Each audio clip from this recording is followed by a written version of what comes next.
Alright, so let's set a bevel. Remember, the first thing you're going to do is check for any frowns or anything. Now, a smile is okay. If the blade kind of swoops up like this at either point, okay, so this is the blade touching, it can be straight, or it can, you know, curve up at the toe, curve up at both the toe and the heel, or curve up at just the heel and like the middle, or just the toe touching, what have you. That's fine. It's when you have, you know, can't bend that way, but more than one point touching the surface, wherever it may be, that's going to constitute a frown. All right, and easiest way to check that is put it on your DMT and see where the light comes in at. See how right here in the middle it's kind of touching. I'll hold it straight, but at the both ends really it's not. That's a pretty decent smile. That's fine, nothing wrong with that at all. Some people prefer a smile. Whoop, doesn't matter to me. Okay, I'm going to start just doing a few circles here. I'm using pretty moderate pressure, and I'll find a number and count to it. And basically all that number's doing is just helping you to maintain some sort of rhythm. That way you're not doing too much on one side and not enough on the other. Now, the more you do this, the more you kind of go by feel, and you'll see me kind of what I'm doing. The hell is this thing at? There we go. I will put more pressure on one side or move it over on the stone to focus on a certain part. And I think all that just kind of comes with time.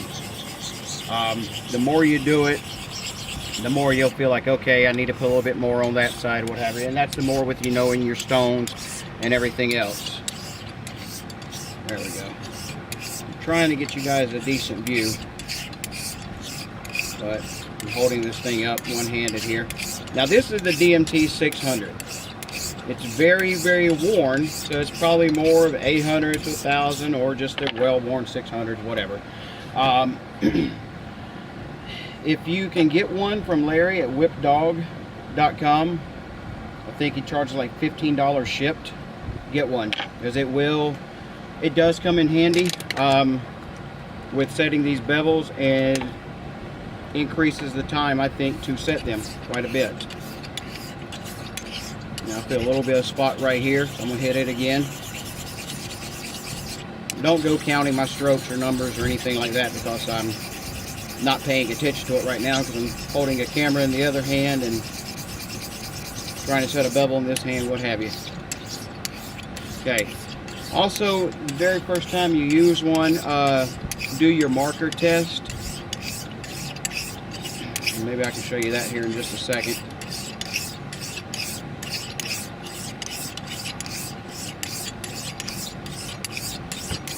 Alright, now what I like to do, again, please find a different way to check your bevels. I do not like the hair method because it just simply runs out. But what I check for, this is my sexy leg here. See how it cuts at all points? And it cuts pretty effortlessly. That's what I check for. Now I'm going to do a little bit more on the 600. And mind you, we're going to the 1000 grit as well. So I don't need to do a whole lot more, but I'm just going to kind of wet it down.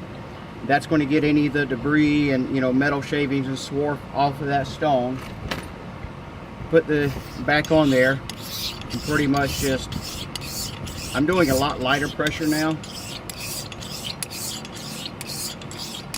Not real light, but you know, kind of just the weight of the blade, not the weight of the blade, no, scratch that.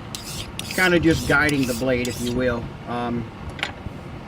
Feel like a little bit of debris or something right there, so I'm going to rinse it off again.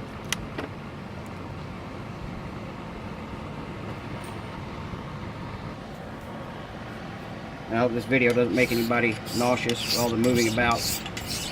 Okay, that feels pretty good. And I'm going to leave it right there. I'm not going to check it again because I am going to go to the 1K.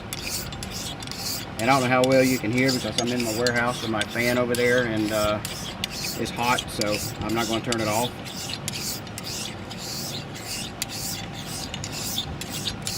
Again, I'm not counting here or anything. I'm just doing that.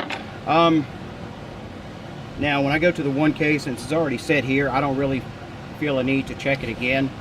I may at the 3K, but you know, starting off you can, it's not a problem, and you basically want the same results. You want it to kind of just cut hair effortlessly all the way down. You can do that by just making, you know, one cut across your hair, or do, you know, that however you want to do it. It's no right or wrong way with that. Okay, let me see about doing a marker test here. Okay, back. Let's get the razor out. I got a chance to do a little bit of honing here.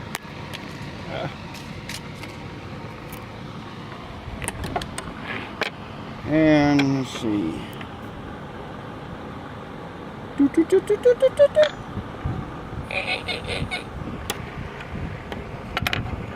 Oh,